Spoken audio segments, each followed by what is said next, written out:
جب بھی میری شادی ہوتی تو شادی کی رات ہی ابو میرے شوہر کو 25 لاکھ دے کر کہتے کہ میری بیٹی کو طلاق دے دو۔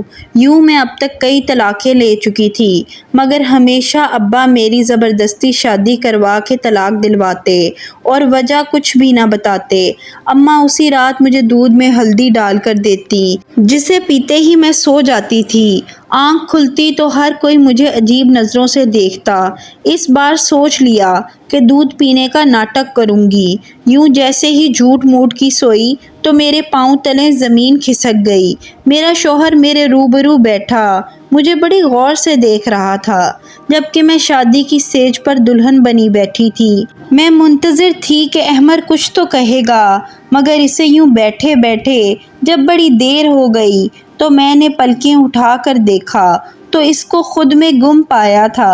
میں نے آخر کار کہا کہ کیا بات ہے احمر، آپ مجھے اس طرح غور سے کیوں دیکھ رہے ہیں؟ احمر کی نظریں ابھی بھی میرے چہرے پر جمی ہوئی تھی۔ وہ کہنے لگا، تم بے حد حسین ہو نیلم۔ 2 ماہ قبل ہماری منگنی ہوئی تھی۔ تم سے پہلے بھی امی میرے لیے کئی لڑکیوں کے رشتے لے جا چکی تھی، مگر مجھے کوئی لڑکی پسند ہی نہیں آتی تھی۔ جب تمہاری تصویر دیکھی تو وہ لمحے میں پگھل گیا تھا۔ مجھے تو سمجھ میں نہیں آتا کہ کوئی اتنا خوبصورت کیسے ہو سکتا ہے۔ احمر میری تعریف کرنے لگا تو میری جان میں جان آئی تھی۔ میں مسکراتے چہرے کے ساتھ اس کی باتیں سننے لگی تھی۔ وہ بولتا چلا جا رہا تھا، نیلم میں نے امی سے کہا کہ مجھے یہ لڑکی دل و جان سے قبول ہے۔ امی نے بھی سجدہ شکر کیا تھا کہ چلو اب میرا گھر بس جائے گا۔ میں ان کا اکلوتا بیٹا ہوں، اس لیے انہیں میری شادی کی بہت جلدی تھی۔ میں نے بھی کہا کہ جھٹ منگنی اور پٹ بیاہ کر دیں، میں زیادہ انتظار نہیں کر سکتا۔ امی نے بھی میرا کہا مان لیا، اور دیکھو نا، تم محض 2 ماہ کے بعد اب میری ہو چکی ہو۔ مگر یہ 2 ماہ یوں ہی نہیں کٹ گئے تھے۔ میں نے ایک ایک لمحہ گن گن کر گزارا تھا۔ تم سے فون کال پر بات کرتا تھا تو جی چاہتا تھا کہ تمہیں اپنے روبرو لے آؤں۔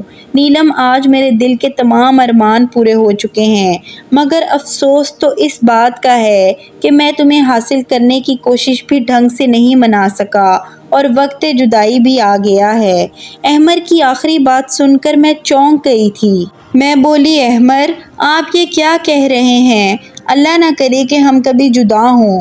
احمر نے افسوس سے مجھے دیکھا تھا، پھر وہ بولا، میں جب سے کمرے میں آیا تھا اسی بات پر غور کر رہا تھا کہ تم زیادہ اہم ہو یا 25 لاکھ۔ دل نے تمہارا نام لیا ہے، مگر دماغ کہتا ہے کہ 25 لاکھ کوئی چھوٹی رقم نہیں ہے۔ اگر میں ساری زندگی بھی کماتا رہوں گا تب بھی 25 لاکھ جمع نہیں کر پاؤں گا۔ میں حیرت سے بولی، کون سے 25 لاکھ اور کہاں سے آئے؟ احمر بولا، تمہارے ابو نے رخصتی کے وقت مجھے آفر کیا تھا کہ تم جس طرح میری بیٹی کو رخصت کر کے لے جا رہے ہو، اگر اسی طرح اسے طلاق دے کر میرے گھر واپس چھوڑ جاؤ گے تو تمہیں پورے 25 لاکھ دوں گا۔ مجھے احمر کی بات سن کر بہت غصہ آ گیا تھا۔ میں بولی، آپ کا دماغ تو ٹھیک ہے؟ میرے ابو میری شادی کے لیے کس قدر پریشان تھے یہ آپ نہیں جانتے۔ انہوں نے بڑی چھان بین کر کے میرا رشتہ طے کیا تھا، کیونکہ ابو کہتے تھے کہ نیلم، یہ شادی عمر بھر کا بندھن ہوتا ہے، اس لیے میں بہت سوچ سمجھ کر ہی تمہاری شادی کروں گا۔ اب ایسا کیسے ہو سکتا ہے کہ میرے ابو ہی میری طلاق دلوانا چاہتے ہیں؟ آپ یقیناً میرے ساتھ مذاق کر رہے ہیں، مگر میں آپ کو صاف صاف بتا دوں، مجھے اس قسم کا مذاق بالکل بھی پسند نہیں۔ یہ بات سچ ہے کہ میں آپ کو بہت چاہتی ہوں، مگر اس مذاق کی وجہ سے میں آپ سے روٹھ گئی تو مانوں گی نہیں۔ احمر بولا، پیاری نیلم، تم مجھے معاف کر دینا، مگر میں بہت مجبور ہو چکا ہوں، اس لیے میں اپنے پورے ہوش و حواس میں تمہیں طلاق دیتا ہوں۔ احمر نے ایک ہی سانس میں مجھے 3 طلاقیں دے دی تھیں، جبکہ میں لرزنے لگی تھی۔ میں نے تو کبھی خواب میں بھی نہیں سوچا تھا کہ میرے ساتھ ایسا بھی ہو سکتا ہے۔ شادی کی سیج پر ہی مجھے طلاق مل جائے گی۔ میری آنکھوں سے آنسو جاری ہو گئے۔ احمر بولا، بس بس، ابھی رونے کا وقت نہیں ہے، مجھے ڈر ہے کہ ذرا سی دیر پر تمہارے ابو اپنا فیصلہ نہ بدل دیں، یہ نہ ہو کہ میرے 25 لاکھ میں سے کوئی کٹوتی ہو جائے۔ چلو جلدی جلدی اٹھو، میں تمہیں تمہارے گھر چھوڑ کر آؤں۔ مجھ سے ہلا بھی نہیں جا رہا تھا، مگر احمر نے میرا ہاتھ پکڑ لیا اور تقریباً مجھے گھسیٹتے ہوئے اپنے ساتھ باہر لے آیا اور باہر لا کر مجھے گاڑی میں بٹھا کر میرے گھر کے دروازے تک لے آیا تھا۔ اس نے بیل بجائی تو دروازہ ابو نے ہی کھولا تھا۔ ابو کی طرف دیکھ کر احمر بولا، یہ لے انکل آپ کی امانت، اب مجھے میری رقم دے دیں تاکہ میں چلا جاؤں۔ میری آنکھوں کے سامنے میرے ابو نے احمر کو نوٹوں سے بھرا ہوا ایک بریف کیس تھما دیا تھا۔ احمر واپس چلا گیا تو ابو میرا ہاتھ تھام کر مجھے واپس گھر لے آئے تھے۔ انہوں نے میرا ماتھا چوما اور مجھے صوفے پر بٹھا کر بولے، اللہ کا لاکھ لاکھ شکر ہے کہ اس نے تمہاری زندگی تباہ ہونے سے بچا لی۔ میں اب پھوٹ پھوٹ کر رونے لگی تھی۔ میں بولی، ابو مجھے بتائیں یہ آپ نے میرے ساتھ کیا کیا؟ آپ نے مجھے رسوا کیوں کر دیا؟ میں نے تو سنا تھا کہ باپ اپنی بیٹیوں کا گھر بسانے کی خاطر بہت کچھ کر جاتے ہیں، مگر آپ نے تو میرے شوہر کو پیسوں کا لالچ دے کر میرا گھر ہی برباد کر دیا۔ میں اب طلاق کا ٹھپا ماتھے پر سجا کر کہاں کہاں پھروں گی۔ روتے روتے میری ہچکی بند گئی تھی۔ اتنی دیر میں امی میرے لیے ہلدی ملا دودھ لے آئی تھی۔ وہ کہنے لگی، میری بیٹی یہ پی لو۔ میں چیخ پڑی تھی۔ میں بولی، امی میرا گھر اجڑ گیا ہے، میں شادی کی پہلی رات ہی طلاق لے کر گھر واپس آ چکی ہوں۔ اس سب کے پیچھے کوئی اور نہیں بلکہ میرا سگا باپ ہے۔ ایسے میں آپ مجھے دلاسا دینے کی بجائے، اپنے شوہر کا گریبان پکڑنے کی بجائے میرے لیے ہلدی والا دودھ لے آئی ہیں۔ مجھے بتائیں کہ یہاں پر کوئی مذاق ہو رہا ہے؟ امی نے میرے دونوں ہاتھ تھام لیے تھے جبکہ ابو بولے، نیلم جب تمہارا نکاح احمر کے ساتھ ہو گیا تو اس کے ایک رشتہ دار نے مجھے کان میں آ کر بتایا تھا کہ احمر اور اس کے گھر والے فراڈیے ہیں۔ احمر تم سے پہلے بھی کئی لڑکیوں سے شادی کر چکا ہے۔ یہ سب سن کر میں پہلے تو حیرت میں مبتلا ہو گیا تھا، مگر میں نے سوچا کہ شاید یہ جھوٹی خبر ہو، اس لیے میں نے اپنے ذرائع سے پتہ لگوایا تو مجھے معلوم ہوا کہ احمر سچ میں اچھا لڑکا نہیں ہے، وہ تمہاری زندگی تباہ و برباد کر دیتا۔ تم میری اکلوتی اولاد ہو، خود ہی بتاؤ میں تمہاری زندگی برباد ہوتے دیکھ سکتا تھا؟ بھلا ناممکن۔ میں غصے سے بولی، ابو پہلے آپ کے ذرائع کہاں مرے ہوئے تھے؟ آپ نے پہلے اس بات کی تصدیق کیوں نہ کروائی؟ منگنی ٹوٹ جاتی تو بھی مجھے اتنا دکھ نہ ہوتا۔ اب تو میں رخصتی کے بعد طلاق لے کر آئی ہوں، اپنی سہیلیوں کو کیا شکل دکھاؤں گی؟ لوگ تو میرا مذاق اڑائیں گے نا۔ ابو بولے، لوگوں کی خاطر میں تمہاری زندگی خراب ہونے دیتا؟ ایسا تو ناممکن ہے۔ ہمارا شور سن کر جو مہمان ہمارے گھر آئے تھے لاؤنج میں آ گئے تھے، وہ تو یہ نظارہ دیکھ کر حیران رہ گئے تھے۔ امی نے جلدی جلدی سے مجھے ہلدی والا دودھ پلا دیا تھا۔ اب میری آنکھوں کے سامنے اندھیرا چھانے لگا تھا، دماغ میں تاریکی سی اترنے لگی تھی، ہر طرف خاموشی ہی خاموشی ہو گئی تھی۔ دیکھتے ہی دیکھتے میں بہت گہری نیند سو چکی تھی۔ اگلے دن دوپہر کے وقت میری آنکھ کھلی تھی، میں اپنے بیڈ پر لیٹی ہوئی تھی۔ مجھے بہت عجیب سا محسوس ہو رہا تھا۔ میرا دماغ ارد گرد کے ماحول کو پہچاننے میں غلطی کر رہا تھا۔ میں یہی سوچ رہی تھی کہ آخر میں یہاں کیا کر رہی ہوں۔ پھر میرے دماغ میں رات والا منظر گھومنے لگا تھا اور مجھے تو طلاق ہو گئی ہے، یہ بات سوچتے ہی میرا دل ڈوب سا گیا تھا۔ میں جلدی سے اٹھ بیٹھی اور تقریباً بھاگتے ہوئے باہر لاؤنج میں آ گئی تھی۔ سب مہمان واپس جانے کی تیاریوں میں مشغول تھے، لیکن جیسے ہی ان کی نظر مجھ پر پڑی تو وہ مجھے عجیب سی نظروں سے دیکھنے لگے تھے۔ مہمانوں کی نظروں میں میرے لیے غصہ نہیں تھا، طنز بھی نہیں تھا، کچھ ایسا تھا جسے میں سمجھ نہیں پائی تھی۔ امی نے مجھے دیکھا تو میرا ہاتھ پکڑ کر مجھے اپنے ساتھ کمرے میں لے آئی تھی۔ وہ کہنے لگی کہ نیلم تم دل چھوٹا مت کرنا، میں تمہارا گھر ضرور بساؤں گی اور ایک ایسے شخص کو تمہارا ہمسفر بناؤں گی جو تمہیں سر آنکھوں پہ بٹھا کر رکھے گا۔ تمہیں دنیا جہاں کی خوشیاں دلائے گا، تم اپنا دل غمزدہ مت کرو۔ جب تک تمام مہمان چلے نہیں جاتے میں امی کے کمرے میں ہی چھپ کر بیٹھی تھی۔ مجھ میں اتنی ہمت نہیں تھی کہ میں کسی کا سامنا کر سکوں۔ خیر جب شور تھم گیا تو میں اپنے کمرے میں واپس آ گئی تھی۔ میں نے اپنا موبائل اٹھا لیا تھا اور احمر کے ساتھ اپنی پرانی چیٹ پڑھنے لگی تھی۔ اس نے ہر میسج میں میرے ساتھ اظہار محبت کیا تھا۔ اس نے ہمیشہ ساتھ نبھانے کی قسمیں کھائی تھیں۔ اس نے ہر میسج میں یہی لکھا تھا کہ وہ مجھے کبھی نہیں چھوڑے گا۔ کیا ایسی باتیں کرنے والا شخص دھوکے باز ہو سکتا ہے؟ میرے دل سے یہی صدا آئی تھی کہ نہیں نہیں، ایسا نہیں ہو سکتا۔ تب مجھے ابو سے بے انتہا نفرت محسوس ہوئی تھی۔ ان کی وجہ سے میرا گھر ٹوٹ گیا تھا۔ میں لوگوں سے ڈرنے لگی تھی، اس لیے گھر سے باہر نہیں نکلتی تھی۔ جبکہ ابو جب یہ سب دیکھتے تو نہایت افسردہ ہو جاتے تھے۔ وہ مجھے کہتے، نیلم تم گھر سے باہر نکلو، گھومو پھرو، خود کو یوں گھر میں قید مت کرو۔ میں ان کی باتیں ایک کان سے سن کر دوسرے کان سے نکال دیتی تھی، مگر ابو اب مجھے زبردستی اپنے ساتھ باہر لے جاتے تھے۔ وہ مجھے بہت وقت دینے لگے تھے۔ وہ مجھے ہر وقت سمجھاتے رہتے تھے۔ ایک دن مجھے کہنے لگے کہ تمہیں چاکلیٹ پسند ہے نا؟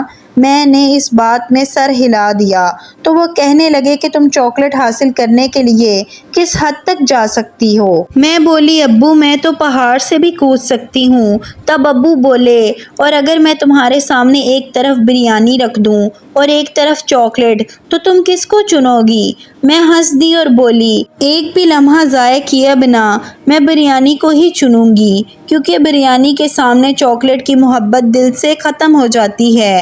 تب ابو بولے، نیلم تم احمر کے لیے چاکلیٹ کی سی حیثیت رکھتی تھی، جبکہ پیسہ اس کے لیے بریانی تھی۔ اس نے تمہیں پیسے کی خاطر چھوڑ دیا تو کیا اب تم ساری زندگی اس کا روگ لگا کر بیٹھی رہو گی؟ میں ابو کی باتیں سن کر پھوٹ پھوٹ کر رونے لگی تھی۔ وہ سچ ہی تو کہہ رہے تھے۔ احمر نے اگر مجھے چھوڑا تھا تو اس میں نہ تو ابو کا قصور تھا اور نہ ہی پیسوں کا، بلکہ اصل قصور احمر کی خود کی نیت کا تھا۔ اس دن میں اتنا روئی تھی کہ دل سے احمر کا خیال ہمیشہ کے لیے نکل گیا تھا۔ ابو اب مجھے نئی ابتدا کے لیے تیار کر رہے تھے۔ انہوں نے مجھے ایک لڑکے کی تصویر دکھائی تو میں نے رضامندی ظاہر کر دی تھی۔ ابو نے لڑکے والوں کو گھر بلا لیا تھا اور میری اور راحیل کی ملاقات کروا دی تھی۔ راحیل ایک اچھا لڑکا تھا۔ وہ کہنے لگا کہ مجھے علم ہے کہ آپ کی پہلی شادی ناکام ہو چکی ہے۔ میں جانتا ہوں کہ لڑکیوں کے لیے شادی کا ٹوٹ جانا بہت بڑا صدمہ ہوتا ہے۔ میں آپ کو اس غم اور صدمے سے نکالنے کی پوری کوشش کروں گا اور آپ کو بے انتہا محبت دوں گا۔ میں راحیل کی باتیں سن کر بہت پر امید ہو گئی تھی۔ میں نے ابو سے کہہ دیا تھا کہ میں راحیل کے ساتھ شادی کرنے پر رضامند ہوں، پر اس دفعہ میں منگنی نہیں کرنا چاہتی تھی۔ میں نے نکاح کرنا پسند کیا۔ اس طرح محض 2 ہفتے بعد وہ دن بھی آ گیا تھا جب میری اور راحیل کی شادی ہو چکی تھی۔ میں خوش تھی، مگر اس بار شادی کی رات کو لے کر بہت سے وسوسے دل میں سر اٹھا رہے تھے۔ کہتے ہیں نا کہ دودھ کا جلا ہوا چھاچھ بھی پھونک پھونک کر پیتا ہے۔ راحیل میرے پاس آیا، میرا ہاتھ پکڑا اور مجھے سونے کی انگوٹھی پہنا کر بولا، نیلم میں تمہیں عمر بھر خوش رکھنے کی کوشش کروں گا۔ میں مسکرا کر بولی، کیا مجھے آپ کی باتوں پر یقین کر لینا چاہیے؟ راحیل نے اس بات پر سر ہلا دیا اور بولا، جان کی بازی لگا دوں گا، مگر اپنے قول و فعل پہ پورا اترنے کی کوشش کروں گا۔ تبھی راحیل کے موبائل کی گھنٹی بجی تھی۔ اس نے فون نکال کر کان سے لگایا تو اس کے چہرے کی مسکراہٹ ختم ہو گئی تھی۔ وہ کہنے لگا، آپ یہ کیا کہہ رہے ہیں؟ میں آپ کی بات سمجھ نہیں پا رہا۔ فون کرنے والا شخص تعویلیں دینے لگا تو بولا کہ میں آپ کی بات پر کیسے یقین کر لوں؟ فون کی دوسری جانب بیٹھے شخص نے اسے نہ جانے کیا کہا تھا کہ راحیل کے چہرے پر مسکراہٹ پھیل گئی تھی۔ راحیل نے فون بند کر دیا اور میرا ہاتھ پکڑ کر بولا، نیلم میں تمہیں طلاق دیتا ہوں، طلاق دیتا ہوں، طلاق دیتا ہوں۔ یہ الفاظ میرے اعصاب پر ہتھوڑے کی مانند لگے تھے۔ میں غصے سے بولی، یہ تم کیا کہہ رہے ہو؟ راحیل بولا، نیلم میں نے 2 ماہ قبل ہی ایک پرائیویٹ کمپنی میں جاب شروع کی تھی۔ مجھے بہت برے حالات سے گزارا۔ اس کمپنی والوں نے تنخواہ بھی کم سی تھی، جبکہ میرے ہنر کے باعث کمپنی نے بہت سی کامیابیاں حاصل کر لی تھی۔ جس دن میں تم سے گھر ملنے آیا تھا تب تمہارے ابو کہنے لگے کہ مجھے بتاؤ راحیل، تمہاری زندگی کی سب سے بڑی خواہش کیا ہے؟ تو میں بولا تھا کہ اگر مجھے 20 لاکھ روپے مل جائیں تو میں اپنا بزنس شروع کرنا چاہوں گا۔ ابھی تمہارے ابو کا فون آیا تھا، وہ مجھے 25 لاکھ روپے دینے پر رضامند تھے، بدلے میں انہیں تمہارے لیے طلاق چاہیے۔ میں تمہیں طلاق ہرگز مت دیتا، مگر ایک طرف تم تھی اور دوسری طرف میرا ایک بہت بڑا خواب۔ چلو آؤ میں تمہیں تمہارے گھر چھوڑ آتا ہوں، کیونکہ اب ہم دونوں ایک دوسرے کے لیے نامحرم ہو چکے ہیں۔ میرا سر چکرانے لگا تھا، حتیٰ کہ میرے گال سرخ ہو گئے تھے۔ میں دھاڑ کر بولی کہ نہیں جانا مجھے تمہارے ساتھ، میں خود چلی جاؤں گی۔ راحیل مسکرا کر بولا، یار میری مجبوری ہے، کیونکہ تمہارے ابو نے مجھ سے کہا ہے کہ اگر تم میری بیٹی کو چھوڑنے آئے تب ہی تمہیں پیسے دوں گا، اس لیے مجھے تمہارے ساتھ زبردستی بھی کرنا پڑی تو میں اس سے بھی گریز نہیں کروں گا۔ میں نے سر ہلا دیا تھا۔ میں کچھ کہے بنا ہی راحیل کے ساتھ چل پڑی تھی۔ جو مرد مجھے پیسوں کی خاطر طلاق دے سکتا تھا وہ پھر کچھ بھی کر سکتا تھا۔ گھر کے دروازے پر راحیل نے ہی بیل دی تھی، جبکہ ابو مجھے دیکھ کر بولے، آ گئی میری بیٹی۔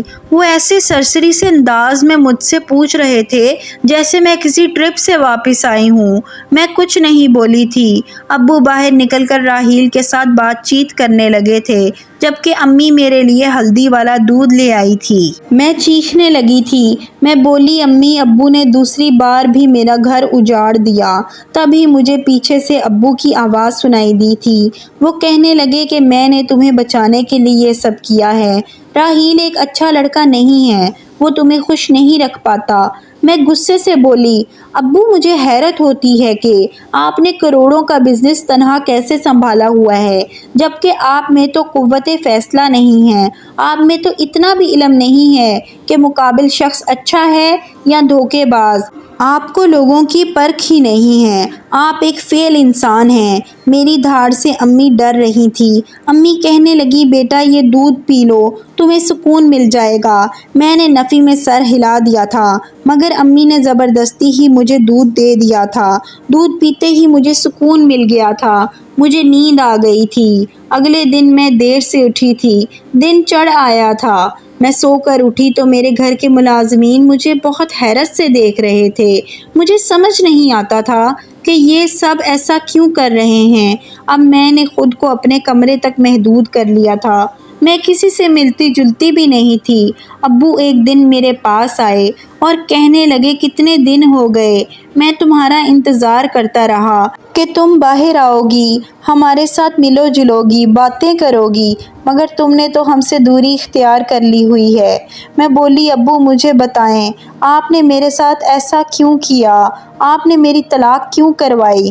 ابو کہنے لگے کہ بیٹا، کبھی کبھار اپنی اولاد کی بہتری کے لیے انسان کو کڑوا گھونٹ بھرنا پڑتا ہے، ورنہ دنیا میں کون سا ایسا باپ ہوگا جو چاہے گا کہ اس کی اولاد کو مشکل حالات کا سامنا کرنا پڑے۔ میرا بس چلے تو تمہارے پاؤں بھی اپنی ہتھیلی پر رکھوں، مگر یہ دنیا ہے بیٹا، یہاں اولاد اور مال انسان کی آزمائش کے لیے ہی اتارے گئے ہیں۔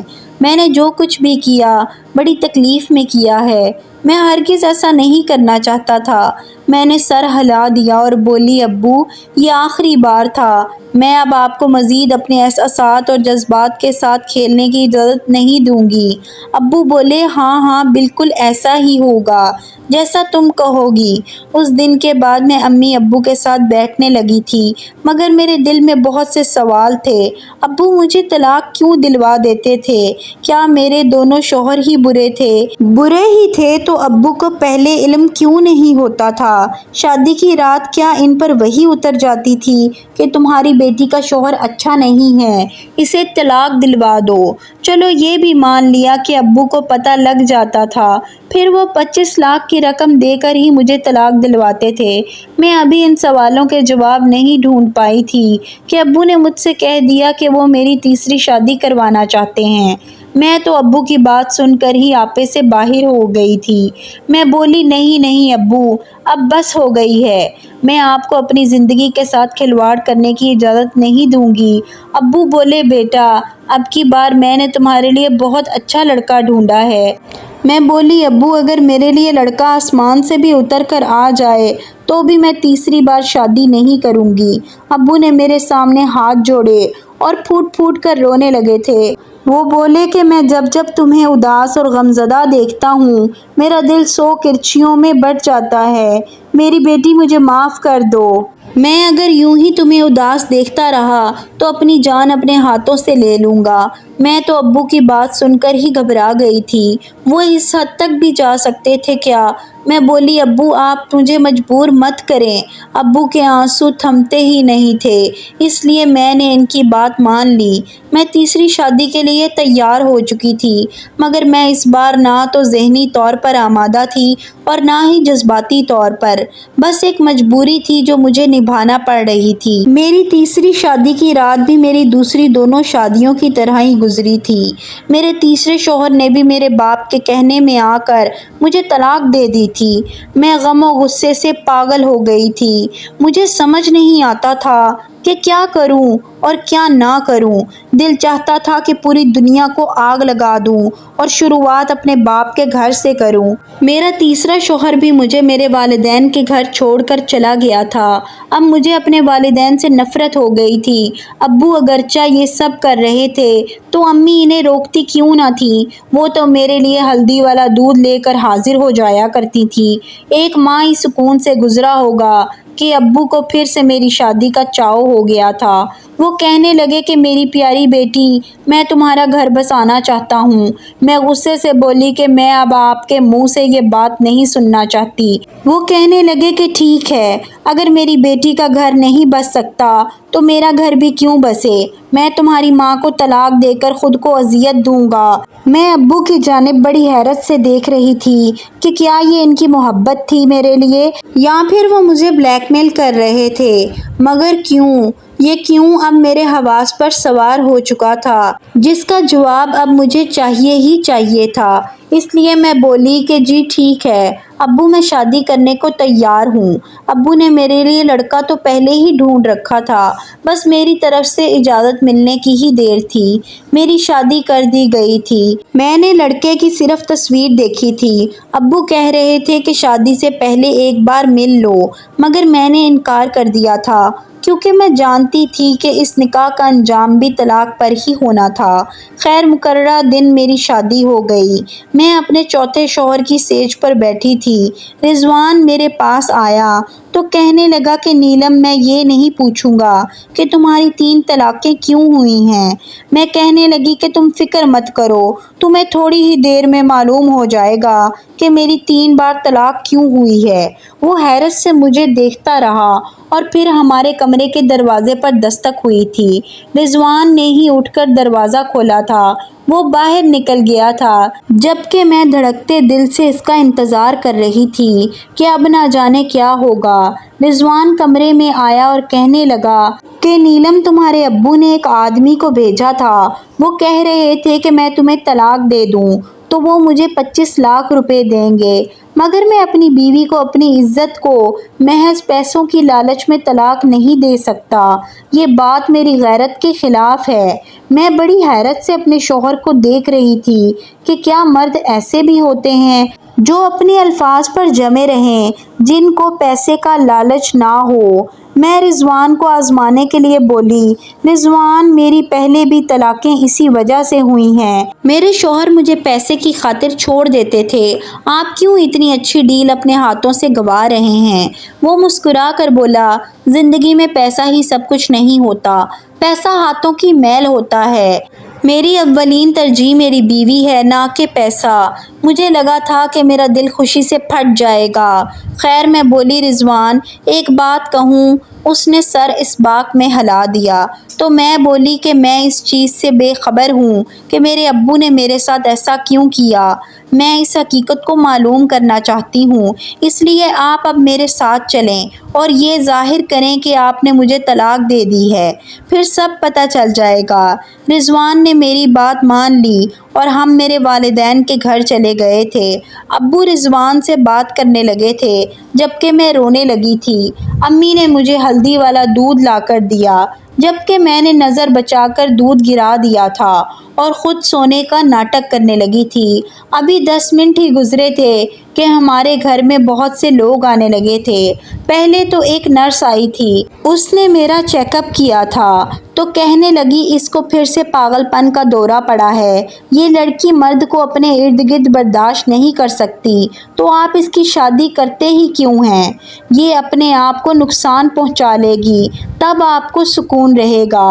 پھر ایک وکیل داخل ہوا تھا۔ ابو نے نرس کی ہوئی باتیں عین وکیل کو بتا دی تھیں۔ نرس نے بھی وکیل کے سامنے وہی الفاظ دہرائے تھے۔ پھر رضوان کو بھی وہیں پہ بلا لیا گیا تھا۔ وہ کہنے لگا کہ وکیل صاحب، میں جیسے ہی کمرے میں پہنچا میری بیوی نے مجھ پر حملہ کر دیا، مجھے مارنے پیٹنے لگی، پھر بولی طلاق دے دو نہیں تو میں اپنی جان دے دوں گی۔ ایسا مجھے نیلم کے ابو نے کہنے کو کہا تھا مگر میں نے ایسا نہیں کہا، میری بیوی بالکل ٹھیک ٹھاک ہے۔ میں بھی اٹھ بیٹھی تھی اور وکیل صاحب سے بولی کہ یہ سب میرے خلاف سازش ہے، میرے باپ نے 3 بار مجھے طلاق دلوائی ہے۔ وکیل نے سر ہلا دیا اور بولا، مس نیلم، آپ کے سگے والد نے مرنے سے پہلے اپنی ساری جائیداد آپ کے نام لگا دی تھی، لیکن ان کی وصیت میں یہ شرط درج تھی کہ جب تک آپ کا گھر بس نہیں جاتا یہ جائیداد آپ کے نام منتقل نہیں ہو سکتی۔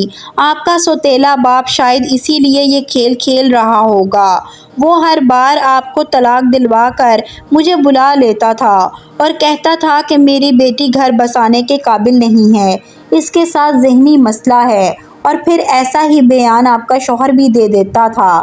میں ہکا بکا رہ گئی تھی کہ کیا سچ میں یہ انسان جسے میں نے ساری زندگی باپ کی طرح چاہا وہ تو میرا باپ تھا ہی نہیں۔ میں بولی، امی اگر یہ شخص میرا سگا باپ نہیں تھا تو کیا ہوا؟ آپ تو میری سگی ماں تھی نا، پھر آپ نے یہ سب کیوں کیا؟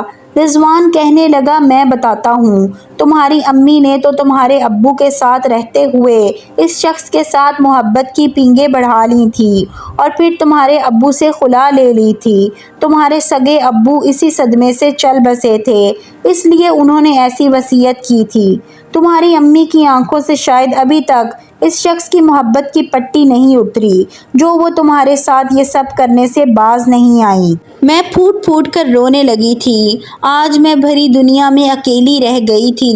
رضوان نے ہی مجھے سہارا دیا تھا۔ میں نے اپنے والدین کے خلاف دھوکہ دہی کا مقدمہ درج کرا دیا تھا۔ ان کو پولیس پکڑ کر لے گئی تھی۔ جن لوگوں نے مجھ پر رحم نہیں کیا، بھلا میں ان پر ترس کیسے کھا سکتی تھی؟ جب تک ان لوگوں کو سزا نہ مل جاتی ان کی خصلت بدلنے والی نہیں تھی۔ ساری جائیداد میری ہو چکی ہے، میں اور رضوان ہی ہر چیز کا خیال رکھ رہے ہیں۔ پیسہ ایک بہت بڑی آزمائش ہے، یہ اپنے سگے رشتہ داروں کا بھی خون سفید کر دیتا ہے۔ یہ دنیا ایک مکافات عمل ہے۔ آج اگر ہم کسی کے ساتھ برا کریں گے یا کسی کے ساتھ برا کرنے کا سوچیں گے تو اللہ پاک کی ذات بہترین انصاف کرنے والی ہے۔ ہر انسان کو اپنے کیے کا اسی دنیا میں بھگتنا ہے۔ محترم ناظرین، اگر یہ ویڈیو آپ کو پسند آئی ہے تو اس ویڈیو کو لائک کریں اور آگے شیئر کریں اور میرے چینل کو سبسکرائب کریں۔ جزاک اللہ۔